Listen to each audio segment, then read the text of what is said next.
I think it's time for our speaker now. Heather? Okay, yes, so thank you, Robin, so much. And Candace, welcome to our meeting. We love having you here. I want to make sure that James Kennedy was able to get on because I don't have a screen that shows all the participants. So as I start to introduce them, I just want to make sure he's around. So James, are you on this meeting? I am. I was able to get in. Thanks, Robin. Oh, there you are. Glad, because I just don't have you on my screen. So Rancho Santa Fe Rotary, James Kennedy is the founder, president, and CEO of Beach Cities Solar Consulting, LLC, with global corporate headquarters based in San Juan, Puerto Rico, and remote offices in cities throughout the state of California. Beach Cities Solar Consulting, LLC is an education-based solar consulting firm that works with homeowners, business owners, and corporations to provide them with turnkey solutions to go solar, save money, and become energy independent.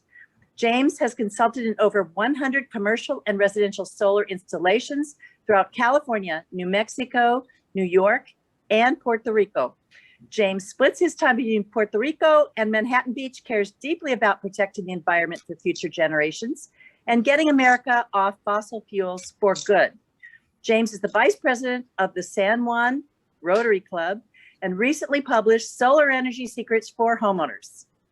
Everyone, please give a Rancho Santa Fe welcome to James Kennedy and his Beach Cities Solar Consulting. Thank you, James. Go ahead. Hi, fellow Rotarians. It's great to see everyone this afternoon. Norma, have you been to Puerto Rico? Yes, I have. I noticed you pronounced it properly, which is impressive. Many of my friends from California that haven't been don't realize that Spanish is the first language here, even though we are a part of the US. So thank you very much for that kind introduction. As Norma mentioned, I'm a fellow Rotarian. Actually, my 5th year anniversary is coming up in August. It's amazing how quickly the time goes by. Rotary has been such an instrumental part of my life in both California and here in Puerto Rico. It has certainly opened doors for me in a number of areas of my life that have provided immense purpose and value. So it's just very heartwarming to see other Rotarians around the world doing good in their communities. Can I share my screen here?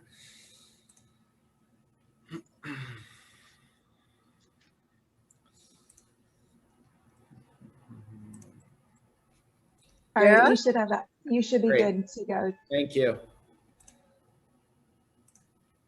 Can everybody see my screen? Yes, but it's Yes. dark. Okay, great. Thank you for that. And I know we're limited on time here, so I may be speaking fast, but I want to make sure I have some time for questions since it's a very top of mind subject. So a little bit, I just told you a little bit about me, a little bit about the company. I started it in California 5 years ago in Manhattan Beach. I don't know why I have this as the second slide. It should be the first slide, but the title of the talk is The 5 Wins of Solar Energy. The reason for that is the local newspaper, The Beach Reporter, which covers the South Bay of Los Angeles, did an article on myself and the company and quoted me as saying, solar is a win, win, win, win, win. So the 5 wins are that it saves the property owner money on their SDG&E bills. It adds value to the property. It creates jobs. The 4th win coincides perfectly with Rotary International's new avenue of service. It protects the environment. And the 5th win, which is extremely important here in Puerto Rico and in California, the 2 markets that we work in, is energy resilience. So with solar panels, you can generate clean energy from the sun, and with solar batteries, you can store that energy for when the grid is down. So going back to a little bit about the company, I have built the company basically on my values and principles, and a lot of that crosses over into Rotary. One of the reasons I moved the business from California to Puerto Rico, there are some tax incentives to do so. So it made economic sense, and I wanted to pay it forward and give back in addition to what I do through Rotary and personally. So we donate 5% of our annual net profits to nonprofits, basically split between Puerto Rico and California, the two places I call home. Here's 5 or 6 organizations that we've supported, and we're always looking for other organizations that align with our mission and values. And as Norma said, we are consultants. We're an education-based company, so we don't actually build the projects. We have installation partners throughout California and Puerto Rico that do that for us. Our role is to consult and work with the property owners to provide them a solution and make the numbers pencil so that they can transition to this technology. So a little bit of an update on the industry nationwide. In 100% honesty, this data is probably a few months old. I've just been incredibly busy and have not had time to update it. So as of the beginning of 2021, there were about 2 million solar installations in the country. Over half of those are in California. Those are just rooftop solar installations. They don't include the solar farms that you see when you're driving out to Palm Springs. If you're going to Vegas, or if you're driving up to Mammoth, you can see those very large solar farms. So this is, again, rooftop. California has really dominated the market. It's the largest solar market in the country. Interestingly enough, Hawaii has a higher solar penetration rate. It's at about 35%. Hawaii does have the highest cost of electricity in the country. After that, it's us in California, and unfortunately for Rancho Santa Fe, SDG&E is more expensive than SCE, Southern California, Southern California Edison, which covers Manhattan Beach. So the SEIA is the Solar Energy Industry of America. They were projecting that we would hit 4 million solar installations in the next 2 years. So we're basically expected to double the capacity in the country. That was prior to President Biden and Vice President Harris being elected. Part of their Green New Deal plan is to actually double that goal and hit 8 million rooftop installations within the next 4 years. So it's a really exciting time to be in our industry. There's a lot of change happening. There's a lot of demand in the marketplace. It's hard to keep up with all of the moving parts, but that's part of the fun of what I do, and what I take a lot of pride and joy in is delivering that to the end consumer. Finally, states and cities have been committing to 100% renewable energy. You may recall back in 2018, the California legislature mandated that all new homes in the state must be built with solar panels. That includes multifamily properties up to 3 stories. No other states have implemented that yet. It's come up a couple times in the Massachusetts legislature, but again, California is paving the way for the rest of the country to follow suit. So what's driving all of this growth? Primarily economics in the private sector. In the public sector, governments realize we have to get off of fossil fuels, but costs are driving the adoption. So the costs of the equipment have dropped by about 70%. That's in line with Moore's Law, which states that as any new technology is produced in mass, the cost will come down. So we've seen it happen with personal computers. We've seen it happen with cell phones. If you recall, they were very expensive when they first came out. They were also much bigger. As the technology gets better and more people adopt the technology, it becomes more affordable. We've seen that happen with solar panels, and now we're seeing it happen with solar batteries. The 26% federal tax credit was just extended by Congress prior to the new year. That was part of the COVID relief bill that former President Trump signed into law just before the New Year's holiday. It was meant to step down to 22%. So that was also a boon for our industry. And then finally, banks and financing institutions, whether you're a homeowner or a large corporation, you can finance your solar project with no money out of pocket, and the savings will start to pay off immediately. So that has been a huge boon for the industry, where you don't have to lay out the tens of thousands of dollars if you're a homeowner, or hundreds of thousands of dollars if you're a big business. You can invest your money back into real estate or the stock market, or your business, and use leverage to implement this technology. Finally, corporate America loves solar. It'll be interesting to see. I'm excited for, I think today the House was voting on the most recent COVID relief bill. Once that goes through, they're supposed to move forward to the infrastructure bill and legislature, which is going to potentially include more incentives for our industry. Corporate America has been pushing very hard for them. We're fortunate to call Skechers a client. We were awarded their new corporate headquarters they're building in Hermosa Beach last summer. One of the projects is finalizing permitting right now, and will be built over the coming months. And then we've got another two buildings over the next 2 years. My favorite quote, just to kind of drive it home why so many corporations are adopting the technology, is Rob Threlkeld, who's the vice president of renewable energy for General Motors, has been quoted that GM is saving $5 million per year worldwide from its renewable energy efforts. So the fifth win of solar energy I touched upon is sustainability, or resiliency. This was a custom home project we did in Manhattan Beach that finished last summer.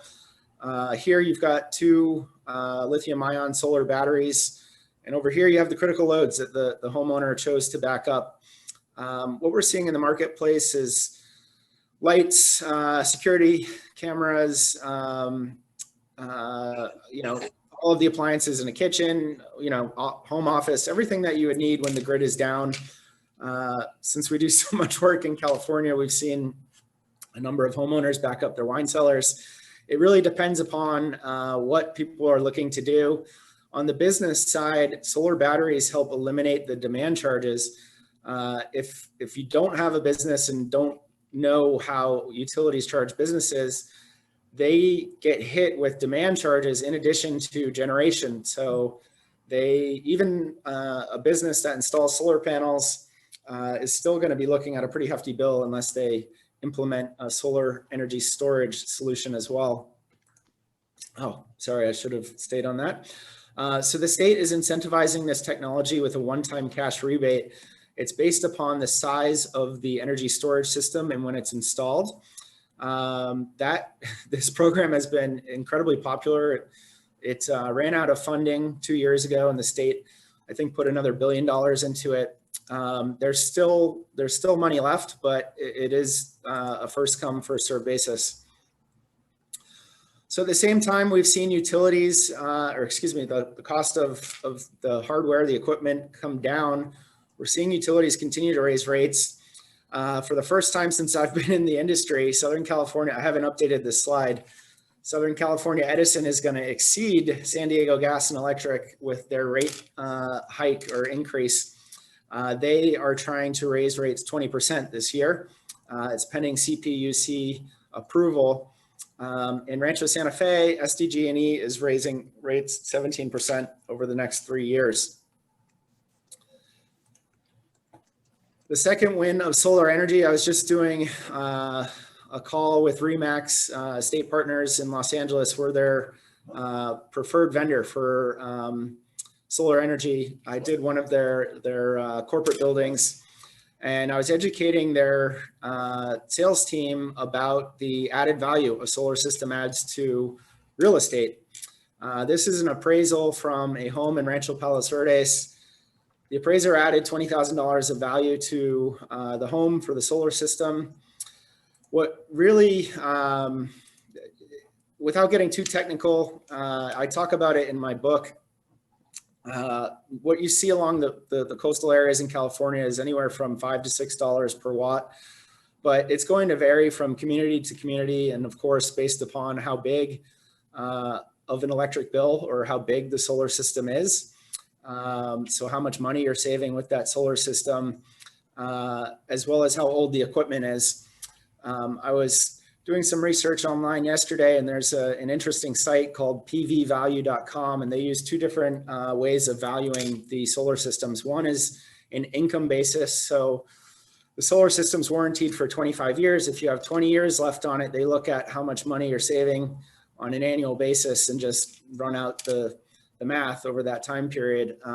The other method is a comparable sales basis. So they'll take a similar home in a similar neighborhood that sold with a solar system and look at that price and then compare it to a similar home in a similar neighborhood without a solar system. And the premium is essentially what you're looking at for added value. So how much money can you actually save with a solar energy system? This is an average home in Southern California with a $300 a month SDG&E bill. This was SC. You can tell how long it's been since I've updated the slides. Since SCE is raising rates 20% this year and SDG&E's at 6 to 7%. So if you're paying SDG&E $3,600 a year, and you do the math at a 4% rate increase for 25 years, which is how long the solar system is warranted for, you're going to pay the utility about $142,000. If the utility does not raise rates, they stopped raising rates today and they never raise rates again, over that period of time, you will pay them about $90,000. So what is your alternative? If you go solar and invest in the project up front, this is a sample transaction. Obviously, it's not, every transaction is going to be a little bit different based upon the usage of the home and the roof type or, the roof type of the business. That same home in San Diego with a $300 a month SDG&E bill, you're looking at a turnkey installation cost of $32,500. In our industry, the projects are bundled. It's called EPC. So it stands for Engineering, Procurement, and Construction. And everything is in that turnkey cost. So it includes taxes, labor, permits, interconnection to the grid. We know that you're getting a one-time 26% federal tax credit.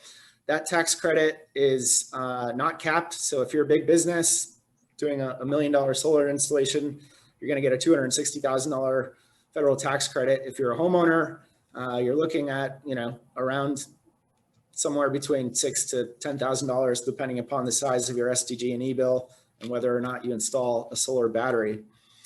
So if we take the net investment in the project and we divide it by our savings, we're looking at a return on investment of about 6 years. Again, that varies. That's in SCE territory. It's more attractive in SDG&E because the rates are higher. And then if we take our net investment from the overall savings, we're looking at about $118,000 of savings if you stay in the home for the life of the solar system. And then I already touched upon the added value. This is a $5 per watt metric. So this would be a 10 kilowatt solar system, would offset a $300 a month bill. Actually, I think in San Diego, it's probably closer to a $400 a month bill because the rates are so high. Alternatively, we talked about financing for these types of projects. We, as consultants and solar brokers is another term I use for what we do at my company. We have relationships with lots of different installers. We have relationships with lots of different lending companies. We have relationships with lots of different manufacturers. Our job is really, again, to provide a solution that makes the most sense for the property owner. With that being said, in this example, if we're consulting with a homeowner, we do recommend UCC-1 loans because they are secured by the equipment and not the home. Of course, money is very cheap right now. Anybody in real estate can tell you that. So we're seeing a lot of people basically do a home equity line of credit or a cash out refi and just pay for the system outright. If, however, you wanted to go with one of the solar loans, you're looking at a little bit higher purchase price because the lender is going to charge an origination fee. Since you have not paid anything for your solar system, the bank has, or the credit union has, your tax credit would go to the lender, and you would essentially just swap your $300 a month SDG&E bill for a loan payment That's about half of that. There are other loans and terms, which is something that we provide as part of the consulting process, but this is just an example so that you understand the concept. My final slide, and then I'll open it up for questions, is the workflow process with COVID. Last year was a nightmare. At this time, I didn't know what we were going to do. Like many people, many business owners throughout the country and throughout the world, it seemed like we were falling off of a cliff. I had people that were doing large projects that just literally said, we're not going to implement that part of the solution. But that was more so in the commercial office space because businesses were no longer using them. What happened in the residential market is everybody was working from home. They were more aware of the energy bills. They're using more energy, and the residential market just exploded over the last year. With that, cities laid off or furloughed workers. So we've had an imbalance in excessive demand in the residential market, and things basically taking longer. So to get through the permitting process, it used to only be a couple of months. Now it seems to be anywhere from 3 to 4, depending upon if you live in an HOA community. You need to get the approval letter from the HOA before the city will issue the permit. So a long story short, since I had moved the business to Puerto Rico and been bi-coastal, if you want to call it that, I had set everything up to be remote prior to COVID, and with COVID, our entire industry has gone remote. So if you are interested in a consultation, whether it's from our company or a competitor, all that we need is a utility bill, a picture of the electrical panel, and a picture of the roof, and we're able to provide a turnkey proposal that shows all the financials, including return on investment, before and after utility bills, financing options, the equipment that we would recommend, and the installer that we would recommend. We, again, are consultants. We don't get involved in trying to encourage any one way of affecting the transaction. As long as people are going solar, they're no longer burning fossil fuels. They're eliminating their carbon footprint. So we're happy that we're able to help people.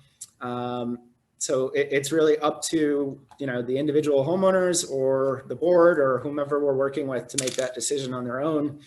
And then once it gets kicked back to us, we facilitate the process. So the installer will send out a tech to the property to confirm that the project can be built according to what was specified. Everything also has to be up to fire, electrical, and building code. Once all of that has been done, we send the plans to, or excuse me, not we, the installer sends the plans to the city, and that's the most frustrating part of the process. So, James, we're about to run out of time. I have a question. Okay. Are you going to take some? Yeah. Let me just get to the sorry, question. I don't mean to Sure. give you the bum's rush here. Okay, no, so a couple things. We're talking about this. Sure. I have solar panels, so I believe in the concept. What I want to know is, we're out there reducing our carbon footprint, but how recyclable are these actual panels? Because it's like cleaning out a peanut butter jar. If it takes me a gallon of water to clean out a jar of peanut butter in order for it to be recycled, have I really saved anybody anything? So that's a great question that I get asked quite a bit. And I'm very hopeful that another entrepreneur is going to come up with a solution. So, and I know they will. It's not my specialty in the marketplace, but solar panels have been around for 40 years. Jimmy Carter had them on the White House. It really didn't see much traction until 2000, the last decade. And this is going to be the decade that the entire country goes solar. So, I'm not discounting the fact that there's no viable recycling market yet. I mean, I've had a couple of companies approach me on LinkedIn offering it. I haven't gone through the due diligence process of what they're doing with the actual materials, but it's very early in the life cycle. So, San Diego has a very high adoption rate. If you put in solar 5 years ago, you still have 20 years of lifespan left on your panels. I guarantee you there will be a solution in the marketplace in 10 years time, not 20 years time, with the way technology is moving. I'm more concerned about the batteries, the rare earth minerals in the batteries than the panels. So that, again, with the adoption of electric vehicles and energy storage in general, it's the same materials, it's the same technology that's being used. I'm very confident they will find a solution, but currently there isn't one on the market. So Okay. James, I'm going to use this as a little stopping point, right? Where our meeting is about to close, but I would like you to stay on because I bet a lot of people might have some questions for you. So if you could stay a little longer, it would be wonderful. But at this time, I'm going to turn the meeting back over to Robin, our president. And I thank you, James, from all of us, because solar energy is a present and thing of the future. So I know it's the up and coming, and I know it gives you lots of advantages, but questions will have to be after the meeting. Go ahead, Paulette. Go ahead, Robin. Thank you so much, James. Very interesting. I know we're all, it's always in the back of our minds, one of those things that we know we should do, but maybe haven't done. But I would like Dawn, are you there? I'm here. To lead us in the four-way test. Number one, is it the truth? Is it the truth? Number two, is it fair to all concerned? concerned? Number three, Will it will build it build better conditions? Number four, Will it be beneficial to all concerned? Thank you. Thank you, everybody. And I do have to run every Wednesday. I have to be babysit at 1 o'clock. So I zip out of here. I love you all. Have a great week. Hope to see you soon and have a great day. Thank you, James. You're welcome. My pleasure. Hi, Robin. All right. Questions for James? I have one. Yes, Elizabeth. Would you address the solar roof? Sure. Is that a viable option? It's definitely a viable option. Tesla is really the only player in the market that's offering it right now. The majority of our consumers, our clients are looking for the most cost-effective option.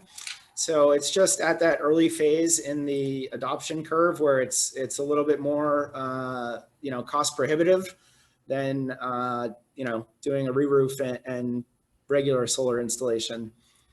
But I think there's, we're already, it's interesting because I invest in a lot of these companies that I work with and I see in the marketplace, and that's the next phase, right? So it's not just going to be roofs. It's called BIPV, Building Integrated Photovoltaics. And we're going to be at the point very soon where we can literally lay a layer of thin film PV along a 70-story skyscraper in downtown Los Angeles. And it's going to change the entire way buildings are built moving forward. So the solar roof is really just the first iteration of what is to come. Thank you. You're welcome. Great question. Other questions? Here, I have one. More of just a quick comment. And that is, I'm around a few boards, HOA and others, and boy, have I seen the language change recently. Used to be the HOAs would give you a lot of reasons why they weren't, why they'd put a lot of roadblocks up, why they couldn't do solar. Now it's almost like they fear somebody writing into the state going, they're blocking me from putting solar in here. And it's just been a complete 180 in their attitude and what I hear on some of these conference calls. It's like now they're bending over backwards to facilitate solar. So it's like somebody put fear in them recently, or some legal department or something, because I'm hearing it across the board. They do not want to be caught being in the blocking this or perceived that way. You're right. We just got a turnaround for a project in La Jolla in 2 weeks from an HOA, and I've never seen that. They had in the HOA documentation that if the HOA did not deny or approve the application within 15 days, on the 16th day, it would get automatic approval. Wow. Wow. And James, you said something about re-roofing and installing. In other words, I wouldn't have to re-roof in order to install solar panels, right?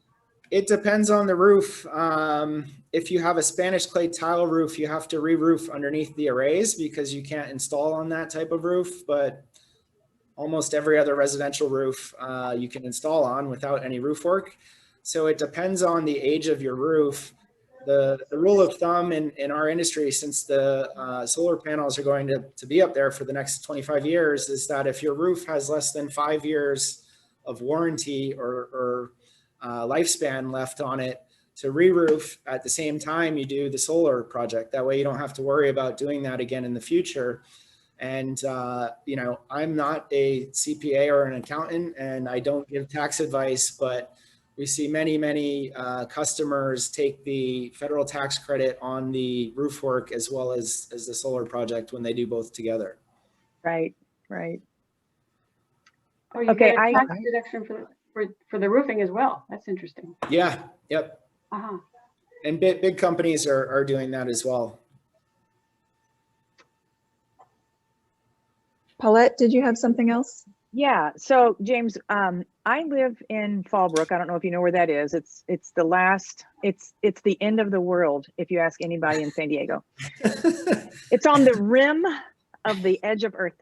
Anyway, it's the last town in North County before you get to Temecula, basically. So I live, interestingly enough, in the first zero energy community built in San Diego County.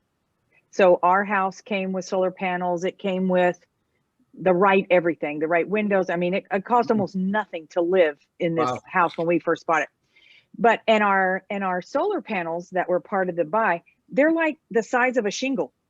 You know, like they're like, you know what I mean? They look like roof shingles instead of these big old, you know, panels on the top. Well, that's all great, but they don't last that long.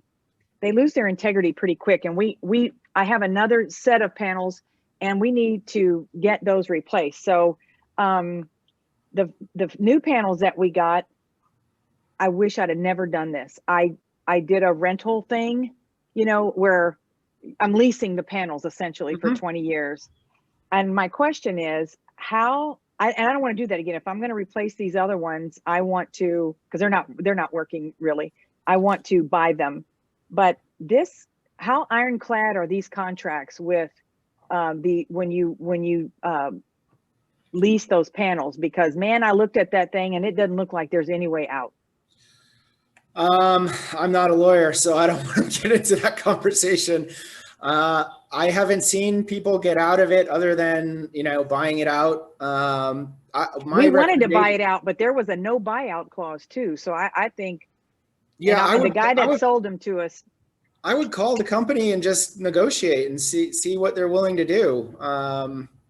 You know, I think usually that's the best path forward in any, you know, situation like that. But yeah, we, you know, typically recommend, you know, the property owner purchase the equipment outright or finance it for, you know, a number of reasons. Right.